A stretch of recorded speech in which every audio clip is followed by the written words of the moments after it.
Ka-Express, paano kung ang isa sa pinaka-inaabangang reunion sa basketball world ay mangyayari sa NBA?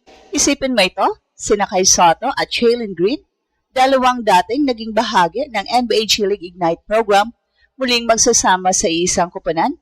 Noong 2020, kabilang sina Kai at Jalen sa unang batch ng mga elite prospects na sumali sa groundbreaking G League Ignite project, isang programang ginawa para ihanda ang mga batang talento para sa NBA. Bagamat hindi sila nagkaroon ng mahabang pagkakataon na maglaro ng magkasama dahil sa iba't ibang career paths, nananatiling espesyal sa maraming fans ang kanilang koneksyon. Si Jalen Green ay naging number 2 overall pick ng NBA draft at naging pangunahing scorer ng Houston Rockets bago kalaunan ay napunta sa Phoenix Suns sa isang blockbuster trade. Samantala si Kai naman ay patuloy na hinahabol ang kanyang NBA dream habang pinapatunayan ang kanyang kakayahan sa international basketball.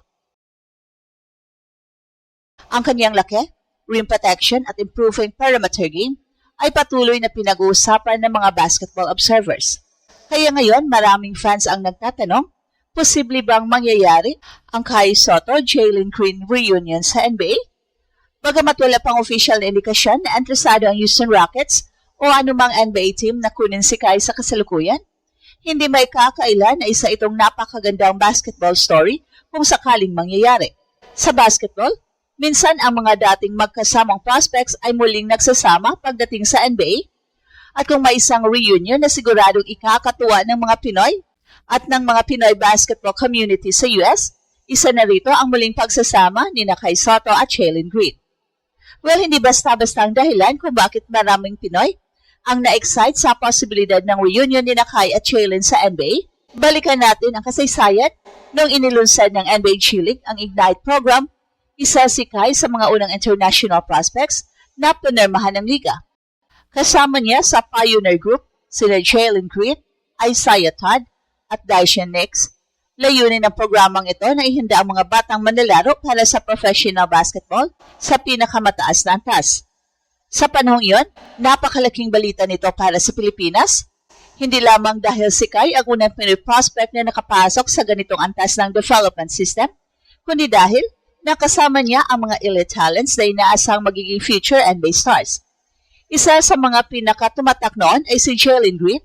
Bukod sa pagiging elite scorer, may dugong Pinoy si Jalen, kaya naman maraming Pinoy fans ang agad nagkaroon ng koneksyon sa kanya. At nang tanungin siya noon tungkol kay Kai, naging positibo ang kanyang pananaw at ipinakita niya ang respeto sa kakayahan ng higanting Pinoy center. Nagpahayag din siya ng excitement na makasama si Kai sa kanilang basketball journey. And fast forward sa kasalukuyan, si Jalen ay nakaranas na ng NBA stardom, naging pangunahing scorer siya sa Houston Rockets bago maging bahagi ng malaking trade na nagdala sa kanya sa Phoenix Suns. Nakapaglaro na siya sa playoffs at napatunayan niyang kaya niya maging isa sa mga dangerous offensive weapons sa liga. Si Kai naman ay dumaan sa ibang ruta. Hindi naging diretso ang kanyang landas patungong NBA. Dumaan siya sa Australia, Japan, FIBA competitions at iba't ibang professional leagues upang hasain ang kanyang laro. Pero sa bawat taon, patuloy niyang pinapatunayan na kaya niya makipagsabayan sa mataas na antas ng competition. At ang mas nakaka-excite ay ang posibilidad ng fit.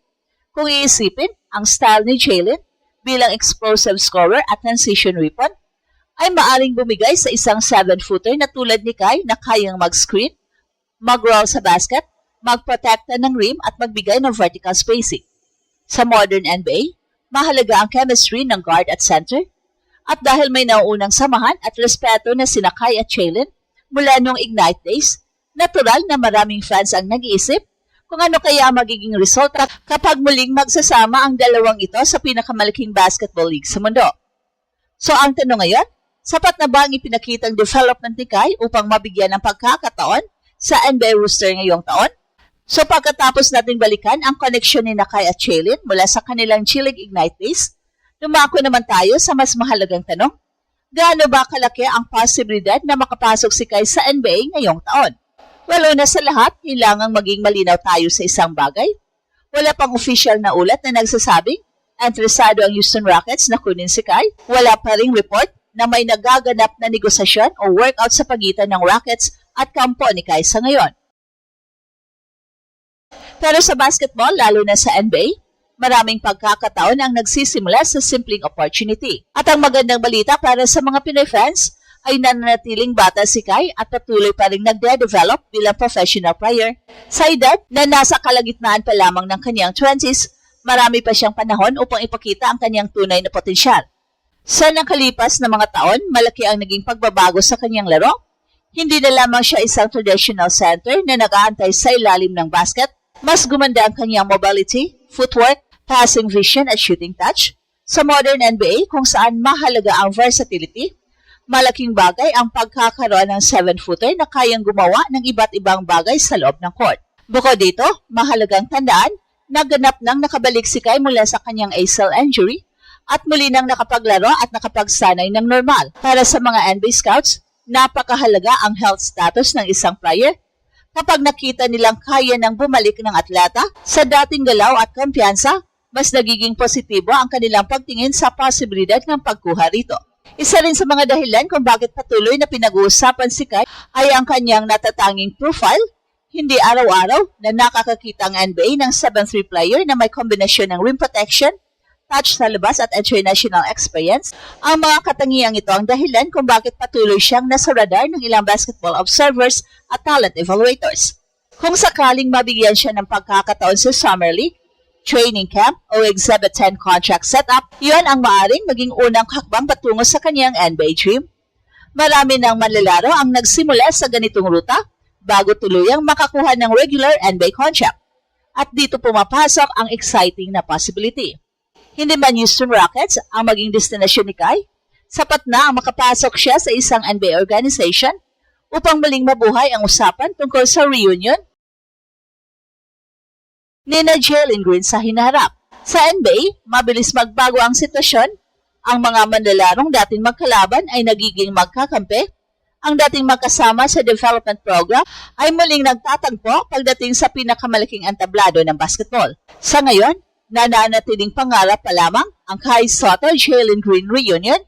Pero kung magpapatuloy ang pagunlad ni Kai at mabibigyan siya ng tamang opportunity, hindi imposibleng isang araw ay makita natin ang dalawang dating Ignite prospects na muling maglaro sa isang NBA team. At kung mangyayari yon, sigurado, isa ito sa pinakamalaking basketball stories na susubaybayan ng buong Pilipinas.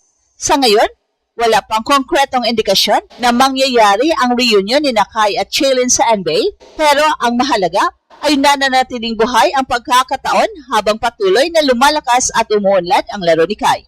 At ito ang Express Info kung saan bawat kwento ginulat ang mundo.